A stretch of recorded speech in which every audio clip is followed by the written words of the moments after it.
நற்செய்தி வாசகம். தம் சகோதர சகோதரிகளிடம் சினம் கொள்கிறவர் தண்டனை தீர்ப்புக்கு ஆளாவர். மத்தேயு எழுதிய தூய நற்செய்தியிலிருந்து வாசகம்.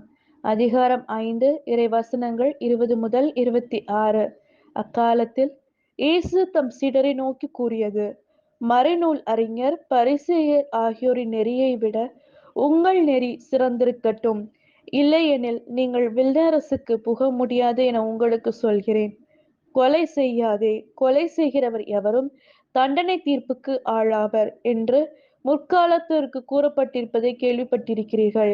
ஆனால் நான் உங்களுக்கு சொல்கிறேன், தம் சகோதர சகோதரிகளிடம் சினங்கொள்கிறவர் தண்டனை தீர்ப்புக்கு ஆளாவார். தம் சகோதரரையோ சகோதரியையோ முட்டாளே என்பவர் தலைமைச் சங்க தீர்ப்புக்கு ஆளாவார். அறிவிலியே என்பவர் எரி நரகத்துக்கு ஆளாவார்.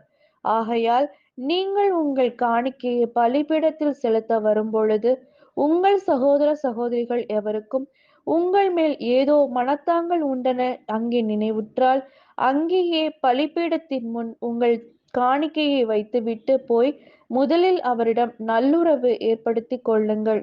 பின்பு வந்து உங்கள் காணிக்கையை செலுத்துங்கள்.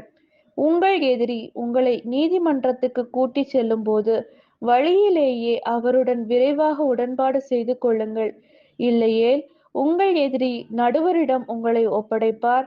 நடுவர் காவலரிடம் ஒப்படைக்க நீங்கள் சிறையில் அடைக்கப்படுவீர்கள்.